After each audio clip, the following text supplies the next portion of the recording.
Mi novia me engañó y me dejó por mí. Primo, mi hermana publicó que los infieles merecen oportunidades. Defendiendo a mi ex, padres dieron like y me vengué de todos. Tenía 29 años cuando conocí a Clara, que entonces tenía 26. Fue en una reunión informal, de esas que no prometen nada y, sin embargo, te cambian el ritmo. Hablamos durante horas sin darnos cuenta del tiempo. No fue una chispa ruidosa, fue algo más peligroso, comodidad inmediata. La sensación de estar hablando con alguien que entiende tus silencios y no se asusta de tus planes. Clara tenía su vida armada. Trabajaba como terapeuta ocupacional, tenía su propio departamento, pagaba sus cuentas y no necesitaba que nadie la rescatara.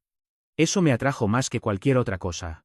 Yo llevaba años construyendo estabilidad y, por primera vez, sentí que no tenía que explicarme. A los pocos meses ya pasábamos más noches juntos que separados. A los 8, prácticamente vivíamos juntos sin haberlo declarado oficialmente. No tardamos en hablar de futuro. No de forma cursi, sino práctica, dónde vivir, cómo dividir gastos, qué queríamos a 5 años. Matrimonio apareció en la conversación sin miedo. No como presión, sino como una posibilidad lógica. Yo empecé a ahorrar en silencio. Elegí un anillo con calma, pensando en algo que le gustara a ella, no en algo que se viera bien en fotos. Tenía un plan. Navidad. Un lugar especial que ella adoraba cuando estaba decorado con luces. Nada exagerado, pero sí pensado. Incluso había involucrado a un amigo para que tomara fotos sin que se notara. No lo conté a nadie más. Quería que fuera solo nuestro momento. Mi familia la recibió como si ya fuera parte del sistema. Mi madre la invitaba a cocinar los fines de semana, mi padre le enseñaba recetas familiares con una paciencia que rara vez mostraba. Se reían juntos, discutían técnicas, compartían tardes enteras. Yo lo veía y pensaba que había tenido suerte. Que, por una vez, todo encajaba. Incluso Laura, mi hermana mayor normalmente crítica con cualquier mujer que se acercara demasiado, parecía genuinamente contenta. Eso me sorprendió. Laura siempre ha sido competitiva, de esas personas que encuentran defectos por deporte. Pero con Clara no hubo comentarios ácidos ni miradas incómodas. Al contrario, la apoyaba, la defendía, la celebraba en redes. Yo lo tomé como una señal de madurez, otra cosa más que sumaba puntos. Desde fuera, nuestra vida se veía ordenada. 2 adultos funcionales, proyectos claros, familias involucradas. El tipo de relación que la gente asume que va a durar porque cumple con todos los requisitos visibles. Y yo también lo asumí. No por ingenuidad, sino porque no había señales de alerta. Ninguna que yo quisiera ver. Si alguien me hubiera preguntado entonces dónde estaría en un año, habría respondido sin dudar, comprometido, avanzando, haciendo las cosas bien. Todo parecía ir en la dirección correcta. Demasiado correcta, quizá. Porque a veces, cuando todo encaja con demasiada facilidad, no es porque sea perfecto, sino porque todavía no ha mostrado la grieta. Fue en ese mismo periodo, cuando todo parecía estable, que apareció Marcos. Primo mío por parte de mi padre, 31 años. Historial largo de decisiones fallidas y una habilidad casi artística para caer siempre de pie, en casa de otros. Marcos dejó la universidad a medias, encadenó trabajos temporales y jamás mantuvo uno más de un año. No era mal tipo en el trato superficial, al contrario, tenía ese encanto irresponsable que hace que la gente confunda simpatía con fiabilidad. Un día de Acción de Gracias llegó con una historia conocida, lo habían desalojado, necesitaba un par de semanas para reorganizarse. Mis padres, que siempre han tenido debilidad por rescatar adultos funcionales, le ofrecieron el cuarto de visitas. Ese cuarto había sido mi antiguo dormitorio. Aún quedaban cajas mías en el closet. Nadie lo mencionó. Las 2 semanas se estiraron. Meses. Marcos ayudaba con arreglos mínimos y eso contaba como renta. Comía ahí, vivía ahí, usaba todo ahí. ¿Gratis? Mientras tanto, yo seguía enviando dinero a mis padres cada mes, alrededor de $1.500 para apoyar con gastos, como había hecho desde que me independicé. Nunca se me ocurrió que eso iba a importar después. Error. Clara empezó a pasar más tiempo en casa de mis padres. Al principio lo vi como algo tierno, le gustaba cocinar con mi mamá, aprender recetas, charlar horas. Me mandaba fotos de lo que horneaban, vídeos de mi papá explicándole técnicas de parrilla con un entusiasmo casi paternal. Clara decía que estaba viviendo algo que nunca tuvo, una relación madre-hija. Yo sonreía al leer esos mensajes. Pensaba que estaba integrándose de la mejor manera posible. Pero no solo se acercó a mis padres. También a Marcos. Al principio eran conversaciones casuales. Risas compartidas en la mesa. Comentarios cruzados. Nada alarmante. Marcos tenía esa facilidad para hacerse el centro sin parecerlo. Clara, por su parte, siempre fue empática. Yo no vi una amenaza, vi convivencia familiar. Con el tiempo, sin embargo, noté que Marcos siempre estaba presente cuando Clara iba. Que se quedaban hablando después de que mis padres se iban a dormir. Que Clara mencionaba a Marcos con una frecuencia que ya no era anecdótica. Historias sobre su lado sensible, sobre lo difícil que había sido su vida, sobre cómo solo necesitaba un empujón. Yo no sospeché de inmediato. Confiaba en ella. Confiaba en la familia. Pensé que mi incomodidad era mía, no de la situación. Me repetí que estaba exagerando, que no había nada raro en que la gente se lleve bien. Pero había algo que no cuadraba. Yo financiaba ese hogar, Marcos lo ocupaba sin aportar. Y Clara estaba cada vez más integrada a ese triángulo. 3 personas compartiendo demasiado tiempo, demasiada cercanía, sin límites claros. No era una traición todavía. Era algo más sutil y más peligroso, una frontera que nadie estaba marcando. Y cuando las fronteras no existen, alguien siempre termina cruzándolas. Al principio fueron detalles sueltos, cosas que, aisladas, no significan nada. El problema es que dejaron de estar aisladas. Clara empezó a mencionar a Marcos con una naturalidad creciente. No como mi primo, sino como parte del paisaje. Marcos dijo. Marcos me ayudó con, Marcos también piensa que. Era constante. Yo asentía, porque no había motivo explícito para fruncir el ceño. En una familia cercana, la repetición puede pasar por convivencia.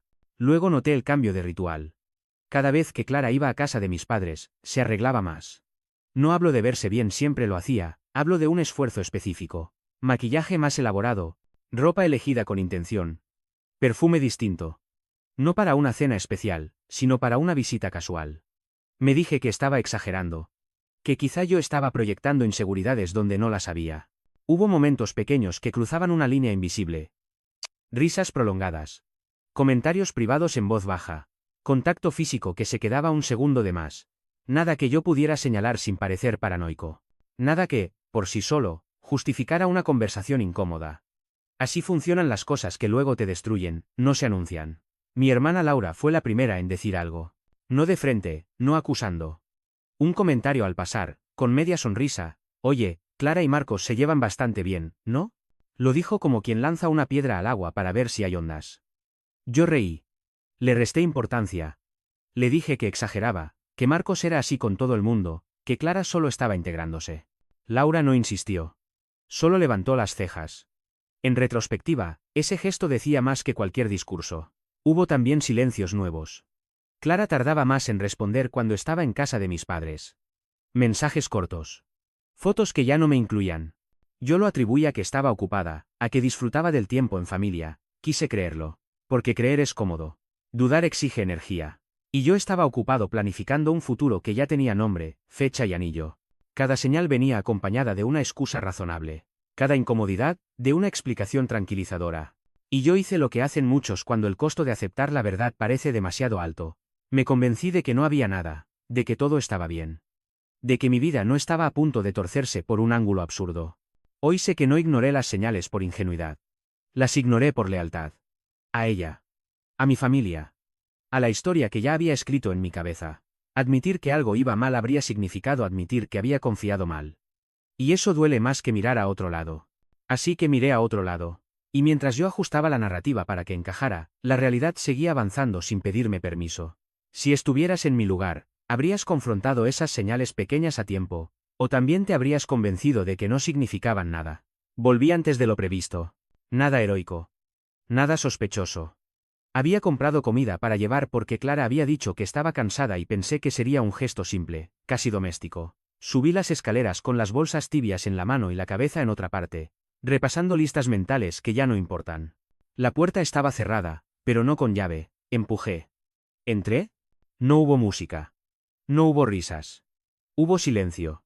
Ese silencio espeso que no pertenece a una casa vacía. Caminé 2 pasos más y vi lo que no necesitaba explicación, Clara y Marcos en mi cama. No en el sofá. No en una esquina ambigua. En la cama. El lugar donde uno no confunde límites. No grité. No tiré las bolsas. No hice un gesto grande. Me quedé quieto, como si el cuerpo hubiera decidido pausar mientras la cabeza tomaba nota. Marcos fue el primero en reaccionar, se levantó torpemente, buscando palabras que no existían. Clara se sentó, cubriéndose por reflejo, con esa expresión que mezcla vergüenza y cálculo. ¿Desde cuándo? Pregunté. No fue un reproche. Fue una consulta. Clara habló primero, dijo que no era lo que parecía, la frase más inútil del idioma. Marcos intentó intervenir, le pedí que no lo hiciera. Obedeció. Siempre supo cuándo callar para salvarse. Clara respiró hondo y soltó la verdad en partes, como si dividirla pudiera hacerla menos grave. 2 meses. Empezó sin intención. Se dio. No supo cómo parar. Palabras blandas para hechos duros. Dijo que se sentía vista, escuchada, comprendida. Dijo que no quería hacerme daño. Dijo muchas cosas. Yo escuché. No porque me debiera una explicación, sino porque quería cerrar el expediente con datos completos. El golpe no fue solo amoroso, fue familiar. Marcos no era un extraño. No era un error aislado. Era alguien que había comido en la mesa de mis padres, dormido en mi antiguo cuarto, vivido de la generosidad que yo financiaba. La traición no vino sola, vino acompañada.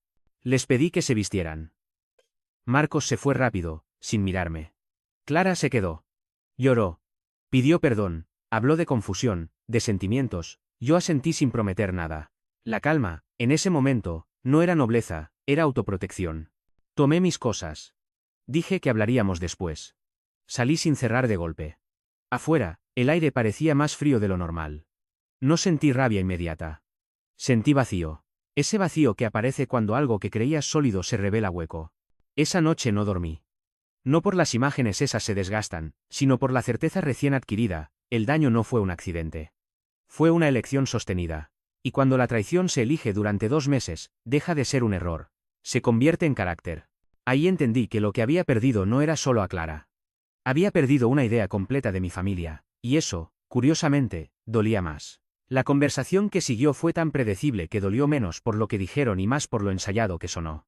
Clara empezó con la narrativa que ya conocía de otras historias ajenas, pero que nunca pensé escuchar en la mía. Estaba sola. Se había sentido abandonada, yo estaba demasiado enfocado en el trabajo, en planes, en el futuro, y no en ella. Habló como si la infidelidad hubiera sido un efecto secundario inevitable, no una decisión repetida. Yo escuché sin interrumpir. No porque creyera que tuviera razón, sino porque quería oír hasta dónde llegaba la lógica cuando se queda sin vergüenza. Dijo que necesitaba atención. Que yo estaba ausente. Que ella había intentado decirme cómo se sentía, aunque no pudo señalar un solo momento concreto. Que Marcos apareció en el momento equivocado. Como si el momento tuviera agencia propia. Como si nadie hubiera elegido nada. Marcos, por su parte, eligió el papel de víctima comparativa. Me escribió más tarde un mensaje largo, casi filosófico. Habló de cómo siempre había vivido a la sombra de otros, de cómo yo lo tenía todo y él nada. De cómo Clara lo hacía sentir válido. Comprendido. Importante. Me explicó su traición como si fuera un ajuste de cuentas emocional. No hubo una sola frase que empezara con me equivoqué. Todo era contexto. Justificación. Dolor prestado. Un intento constante de mover el foco lejos del acto central. Me engañaron, a propósito. Durante semanas. En espacios compartidos. Con conocimiento pleno de lo que estaban haciendo. Ahí entendí algo que fue más revelador que la escena en la cama. No fue una traición impulsiva. Fue una traición organizada. Clara no fue débil. Marcos no fue arrastrado. Ambos tomaron decisiones diarias para sostener una mentira. Ambos eligieron el silencio, la cercanía indebida, la repetición. Y lo hicieron mientras sonreían en cenas familiares. Mientras aceptaban ayuda, mientras hablaban de futuro. Cuando les dije que había terminado, no hubo sorpresa real. Solo un último intento de negociación. Clara habló de terapia. De tiempo. De arreglarlo. Marcos habló de familia. De perdón. De no destruirlo todo por un error. Yo negué con la cabeza. No por dureza, sino por claridad. Un error es algo que ocurre una vez y se corrige. Esto fue un sistema, y yo no iba a quedarme dentro de él esperando que cambiara. Corté contacto inmediato. Bloqueé números. Saqué mis cosas. Avisé a quien tenía que avisar. No hubo escenas públicas ni ultimátums. El final fue seco. Porque cuando la responsabilidad se diluye tanto que nadie la asume, el único acto sano es retirarse. No me fui enojado. Me fui despierto. Y ese despertar fue el inicio de algo que ellos no esperaban, que, por primera vez, yo no iba a absorber el golpe en silencio para que otros quedaran cómodos. Esta vez, el daño no iba a quedarse conmigo. Avisé a mi familia porque creí todavía con restos de ingenuidad que la verdad ordena. Que, una vez expuesta, al menos establecería límites básicos. Me equivoqué. Lo que encontré fue algo más cómodo para ellos, neutralidad selectiva. Mis padres escucharon en silencio. Asintieron. Hicieron preguntas superficiales.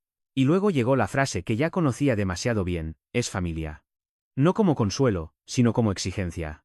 Me pidieron que perdonara por el bien de todos, que no hiciera las cosas más grandes de lo que eran, que entendiera el contexto difícil de Marcos. Que Clara había pasado por mucho. Que nadie es perfecto. La infidelidad se redujo a un error en un momento complicado. 2 meses de mentiras convertidos en un tropiezo. El hecho de que ocurriera bajo su techo, con su conocimiento implícito, se diluyó en palabras blandas. Nadie habló de consecuencias. Nadie habló de límites. Nadie habló de pedirle a Marcos que se fuera. Eso fue lo más revelador. Marcos siguió viviendo en casa de mis padres como si nada. Ocupando el mismo cuarto. Comiendo en la misma mesa, recibiendo el mismo trato. No hubo incomodidad visible. No hubo reproches públicos. La normalidad volvió demasiado rápido. Mi hermana Laura tampoco me sorprendió. Publicó un mensaje en redes sobre cómo, las personas que se equivocan merecen segundas oportunidades. No mencionó nombres, pero no hacía falta. Mis padres le dieron me gusta. Varios familiares comentaron con corazones. El subtexto era claro, el problema no fue la traición, fue mi reacción. Cuando expresé cómo me sentía, me dijeron que estaba dolido, que necesitaba tiempo, que no tomara decisiones en caliente. Nadie dijo esto estuvo mal. Nadie dijo te fallamos. Mi dolor fue tratado como un estado emocional incómodo, no como una respuesta válida a un abuso de confianza. Ahí entendí el mecanismo completo. La familia no estaba confundida. Estaba protegiendo su equilibrio, y ese equilibrio siempre había requerido que yo absorbiera el impacto. Que fuera el adulto. El comprensivo. El que no rompe nada. Esta vez, sin embargo, algo había cambiado. No estaba pidiendo que eligieran entre Marcos y yo. Estaba pidiendo responsabilidad mínima, y ni siquiera eso estaban dispuestos a ofrecer. Me retiré de la conversación con una claridad nueva. No discutí. No insistí. Tomé nota.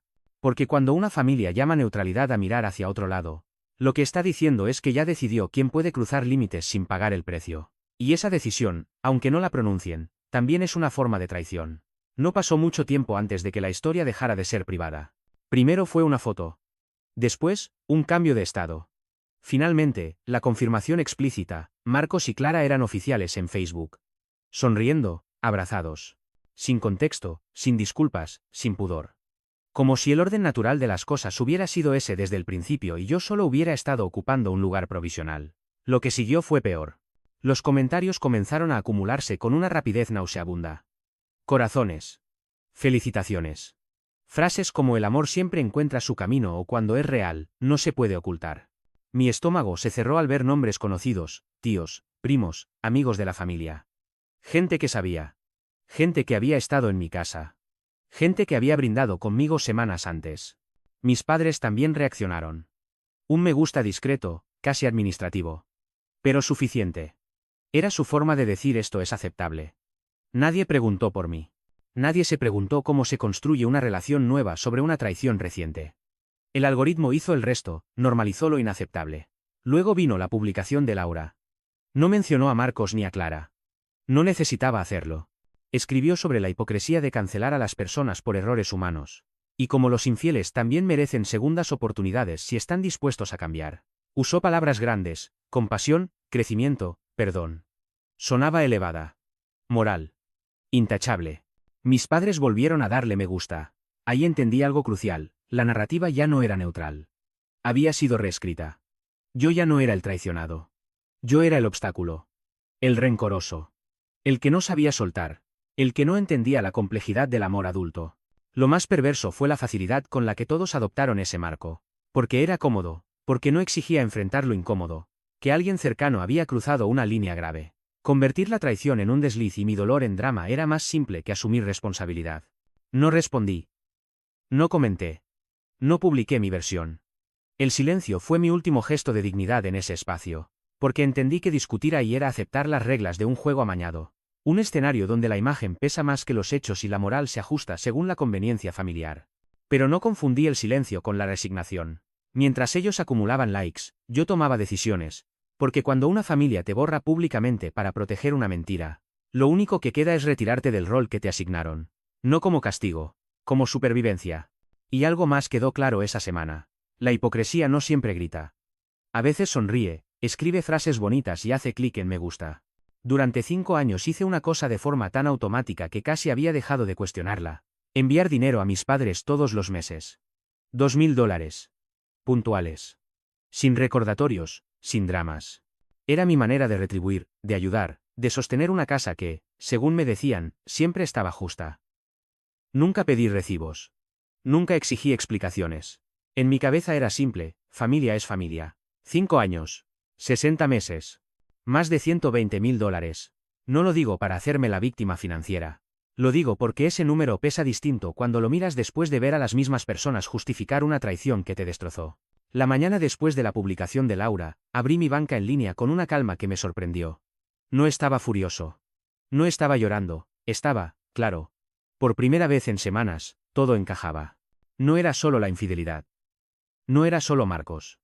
Era el sistema completo que la sostenía, y yo era parte de ese sistema mientras seguía financiándolo. Cancelé la transferencia automática. Un clic, confirmar, listo. Luego escribí un correo. No fue impulsivo. Lo redacté como se redactan las decisiones definitivas, sin insultos, sin mayúsculas, sin explicaciones emocionales innecesarias. Les dije que, a partir de ese mes, dejaba de brindar apoyo económico. Que después de reflexionar, había entendido que no era sano seguir financiando un entorno que minimizaba una traición grave y me colocaba a mí como el problema. Que el dinero no era un castigo, sino un límite. Y que los límites existen precisamente cuando el respeto se pierde. Añadí una línea final, medida pero imposible de ignorar. Así como creen que los infieles merecen segundas oportunidades, yo creo que el apoyo financiero también debe basarse en valores compartidos. No respondieron de inmediato. El silencio duró 3 días. 3 días en los que, curiosamente, nadie me llamó para preguntar cómo estaba. Pero al cuarto día llegaron los mensajes. Primero preocupación disfrazada. Luego reproches.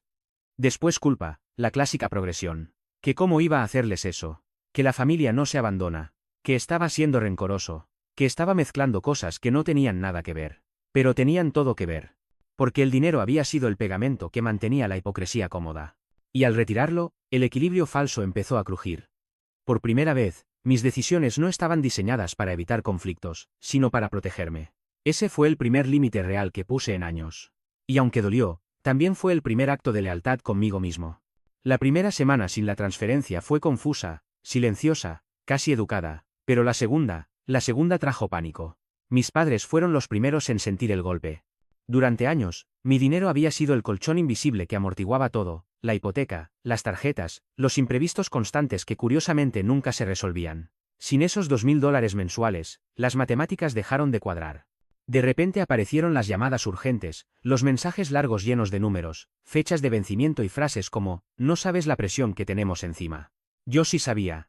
Solo que ya no era mía. La consecuencia inmediata fue Marcos. Sin mi aporte, mantenerlo en casa como adulto permanente dejó de ser sostenible. La conversación que durante años se había evitado finalmente ocurrió: tenía que irse. Buscar trabajo. Pagar algo. Dejar de vivir como si el mundo le debiera paciencia infinita. No le gustó. Me llegó un mensaje suyo, cargado de resentimiento y victimismo. Que yo siempre lo había odiado. Que estaba usando el dinero para vengarme. Que no entendía lo difícil que era empezar desde cero. Curioso argumento viniendo de alguien que nunca había terminado nada. A la semana, se mudó con un amigo. A las 2 semanas, empezó a buscar empleo por primera vez en serio. No por crecimiento personal, sino porque la red se había roto. Luego vino Laura. Acostumbrada a opinar sobre moral ajena desde la comodidad de una casa que no pagaba, tuvo que enfrentarse a una realidad nueva: alquiler. Facturas. Presupuesto. La ironía fue cruel. La misma persona que había escrito sobre segundas oportunidades empezó a quejarse del estrés financiero y de lo injusto que era que todo recayera sobre ella. Duró 3 meses antes de pedir ayuda. No a mí, claro. A mis padres. Que ya no podían. Y entonces comenzó la fase final, las súplicas. Primero fueron racionales. Luego emocionales. Después morales. Que si la familia se apoya en las malas. Que si yo estaba rompiendo el hogar. Que si mis decisiones estaban causando daño real. Que pensara en el largo plazo. Que recapacitara. No recapacité. Porque, por primera vez entendí algo con claridad brutal: no estaba castigando a nadie. Solo había dejado de sostener una mentira costosa. Una estructura donde mis límites no existían y mi rol era financiar el caos mientras otros decidían que era correcto. Hubo acusaciones. Hubo intentos de hacerme sentir culpable. Incluso amenazas veladas de romper relaciones para siempre. Yo escuché. Respondí poco. Me mantuve firme. La presión aumentó, pero mi decisión no se movió un centímetro. Porque cuando una familia solo funciona mientras tú pagas la cuenta, eso no es familia. Es un contrato desigual. Y yo ya había firmado demasiado sin leer la letra chica. Ese fue el momento en que dejaron de verme como recurso y empezaron a verme como problema. Y, extrañamente, fue ahí cuando por fin me sentí en paz. El reconocimiento no llegó con lágrimas ni con un discurso épico. Llegó una noche cualquiera, en una llamada corta, incómoda, donde mi padre habló más despacio de lo habitual. Dijo algo que, de haberlo escuchado años antes, quizá habría cambiado muchas cosas. Siempre pensamos que estabas bien. Que eras fuerte. Que no necesitabas que te defendiéramos. No fue una disculpa completa. Pero fue lo más cercano a una admisión de culpa que había escuchado de él en mi vida. Con el paso de los meses, la verdad se volvió imposible de ignorar. Sin mi dinero sosteniendo silenciosamente la casa, todo lo que antes se justificaba empezó a verse como era. Las decisiones de Theo ya no parecían malas rachas. Su irresponsabilidad dejó de ser carisma. Su vida, sin red, mostró el patrón que yo llevaba años viendo y que todos preferían negar. Lo mismo ocurrió con Gene. Cuando la relación dejó de tener beneficios claros, comodidad, respaldo familiar, estabilidad económica indirecta, el romance se desinfló rápido. No hubo grandes peleas, ni promesas rotas públicamente. Simplemente se separaron. Dos personas que se habían elegido en el atajo, incapaces de caminar juntas cuando el camino se volvió cuesta arriba. Ese final silencioso fue más revelador que cualquier drama. Laura tardó más. Durante mucho tiempo se aferró a su discurso moral, incluso cuando la realidad ya no lo sostenía. Pero vivir las consecuencias en carne propia cambia la perspectiva. Meses después, me escribió. No un post. No una frase inspiradora. Un mensaje directo, torpe, honesto. Dijo que había entendido que defender segundas oportunidades sin exigir responsabilidad no era compasión, era conveniencia. Me pidió perdón. No para volver a lo de antes, sino por no haberme visto. Acepté el perdón, no el reinicio. Porque yo también había aprendido algo fundamental. Reconciliar no significa retroceder. Significa avanzar con reglas nuevas. Con límites claros. Con memoria. Hoy mantengo distancia. Hablo con mis padres de vez en cuando. No envío dinero, no participo en dinámicas que me coloquen otra vez como sostén invisible. Theo es un nombre ocasional en conversaciones ajenas. Gene pertenece a un capítulo cerrado. Y Laura, es alguien que puede volver a estar en mi vida, pero no como antes. Nunca como antes. No guardo rencor. Pero tampoco olvido. El cierre no fue un abrazo colectivo ni una mesa familiar reconstruida. Fue algo más sobrio, más real, la aceptación de que el amor sin límites se convierte en sacrificio, y el sacrificio constante termina siendo abandono propio. Hoy elijo relaciones donde no tenga que pagar para ser respetado. Donde el perdón venga acompañado de cambios. Donde mi silencio no sea interpretado como permiso. Y si algo me dejó toda esta historia, es esta certeza incómoda pero liberadora. Poner límites no te convierte en villano, te convierte en adulto. Si alguna vez te han pedido que aguantes en nombre de la familia, del amor o de la paz, ¿te has preguntado quién te protege a ti cuando decides decir basta? Cuéntame en los comentarios, ¿crees que poner límites es egoísmo? ¿O supervivencia?